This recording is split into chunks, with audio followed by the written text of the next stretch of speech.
আসসালামু আলাইকুম বন্ধুরা, আজকে চলে এসেছি মধুখালীর মথুরাপুরে। এখানে সুন্দর একটা দেউল আপনারা দেখতে পারবেন, আপনাদের ঘুরে ঘুরে দেখাবো। মূলত এটা কত সালে নির্মাণ হয়েছে বা কে নির্মাণ করেছে এর কোনো সঠিক তথ্য এখনও পাওয়া যায়নি। তবে কিছুটা ধারণা করা যায় এটা সেনাপতি সম্রাট আকবরের এক সেনাপতি মানসিংহ হয়তো নির্মাণ করেছিল। এটা হচ্ছে এই দেউলের ভিতরে প্রবেশ পথ। দেউলের কাজগুলো খুবই চমৎকার, এখানে নিখুঁতভাবে কাজ করেছিল। এটা দেখার জন্য এখন বিভিন্ন জায়গা থেকে পর্যটকরা ঘুরতে আসে। আমি কয়েকবারই এসেছি, তবে আজ আবার আসলাম আপনাদের দেখানোর সুযোগ করে দেওয়ার জন্য।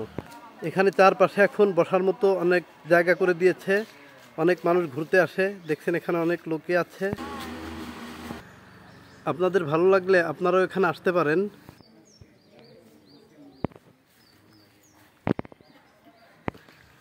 এটা হচ্ছে মধুখালী থানা থেকে 1 কিলোমিটারের মতো পূর্ব দিকে হবে। আপনাদের যদি ভালো লাগে তাহলে আপনারাও ঘুরতে চলে আসতে পারেন। এটি আপনাদের কাছে কেমন লেগেছে অবশ্যই কমেন্ট করে জানাবেন।